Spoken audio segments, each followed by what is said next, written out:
Hey, it's Liz from Book Learning, and this one is for Doris, in which I confess I fail at this challenge to read 30 books in 30 days, and I was only trying for 15, but there's no possible way I can get 15 by the end of this month. I realized this on Friday when I was thinking about doing a Friday Reads video, and realized I'd only read 3 or 4 books this month. And I'm not really counting the She Persisted book. It's a children's book. It's like, what, 20 pages long or something. But I tried to catch up some this weekend by reading 2 graphic novels. And the first one that I read was The Arab of the Future. Ooh, sorry about the glare. The Arab of the Future by Riyad Sattouf, originally in French and translated by Sam Taylor. So this is the childhood issue. I don't know what you call a graphic novel's first volume, I guess, volume. And it's bizarre.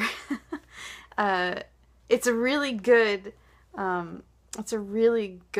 story, but the childhood that Riyad Sattouf has is just bizarre to me as an outsider. But I think he conveys that sense of confusion from his own perspective as well, in the way that he is a half French kid who ends up moving to Lebanon and Syria, and maybe I'm getting the names, Libya and Syria, and so he has a French mother and a very Arab father who is an intellectual, but the book seems to trace the father's change of mind, shall we say, about the different regimes that they're living in. And it gives you a sense of one person's perspective of like different cultural trends at the time. So like the women eat separately and after the men, things like that. And just like the scariness of living in this war zone. So I recommend it. I know I did not do a good job of summarizing it, but that's okay. You can go visit Dee Dee at Brown Girl Readings channel. She does a fantastic job of convincing you to read this. From there, I went to the Complete Persepolis by Marjane Satrapi. And it's a collection of the 4 volumes of her life story, growing up in Iran. I'm so bad at this today. I'm sorry. It was a long day at work. And I'm too lazy to go downstairs and get my copy of the Complete Persepolis.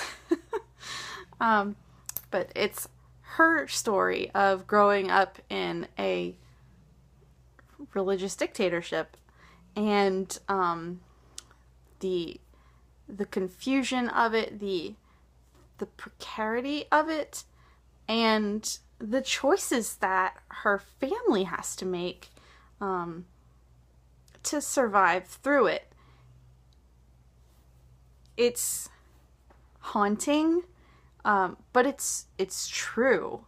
And I think that book, The Complete Persepolis, as well as The Arab of the Future, do an amazing job of introducing the Western cultures who are growing, again, to hate them, to what they are actually going through.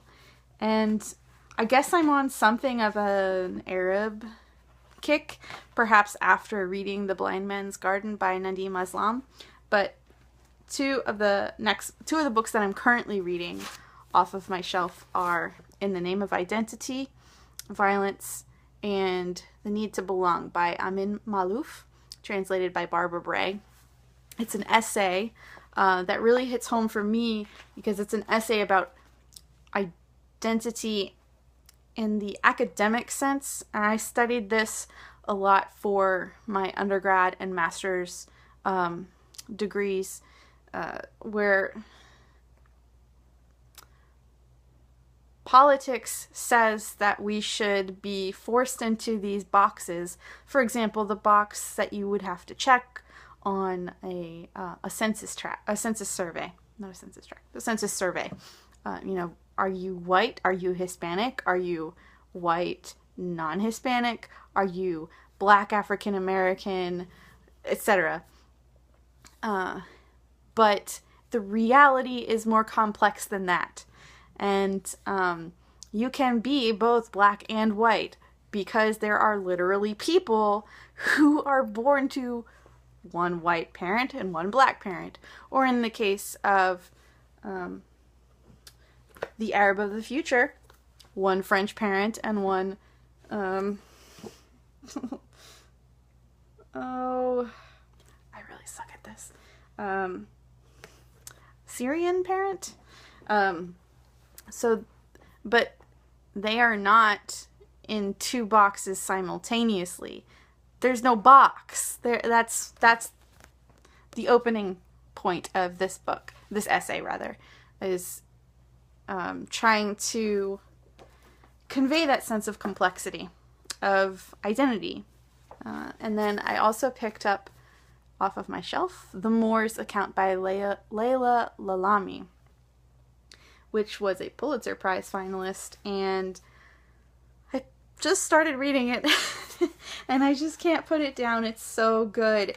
It is the account, the fictional account of a North African slave who was brought to the Spanish New World by his master. And so it's from his perspective how the Western Europeans colonized North Africa, and then how they colonized North America. It's fascinating, and I'll have to find a link to the booktuber where I found this book. But it's definitely also just a cover by. Isn't that gorgeous? Look at that. I love it. Anyway, so more Arab Muslim stuff on my reading list, and that's totally cool by me. It was just unexpected because I thought I would be obsessed continuously with Lincoln. I read George Saunders' Lincoln in the Bardo. I really liked it. It's kind of like reading a collection of primary sources in a historical sense, and in that way, Saunders has kind of gathered sources and sorted and organized them so that you can hear snippets of perspectives about the death of Willie Lincoln from people who were in the presidential Lincoln's lives at the time, as well as third parties looking back, including there's a reference to Joshua Wolshank's book. And it also has these, but the two main characters that are narrating it are kind of like those Muppets up in the theater seats. That's kind of how they end up being to me. It's Roger Bevins and Hans Wollman. They're kind of like the two main fictional characters that are helping us walk through this experience that Lincoln had. And I really liked this book. It's really deep. It made me think of The Undertaking by, I want to say, Thomas Lynch. It's on my shelf downstairs. Again, too lazy to go downstairs and walk and get it because it's been a long day. But the cons of this book, I thought it tried to do too much. Instead of just remaining consistent to the one theme of Abraham Lincoln's grief and Willie Lincoln's death. It tried to do too much and reach too much into all of the cultural history of the time. So talking about slavery, trying to address rape culture and the role and status of women, and things like that.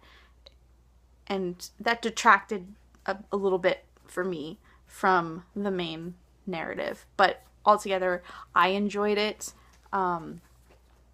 Although you should watch Beacon Hill Books for a review if you would like a sense of how this book might trigger some more sensitive experiences. I totally see that. I haven't personally had that experience. So, yeah. But that's what I've been reading, and I'm going to fall well short of 15 books, but it's been a great reading month, and for that I am really glad that I at least attempted to participate. So I hope you've had a good reading month yourself, and keep on turning the pages. Bye.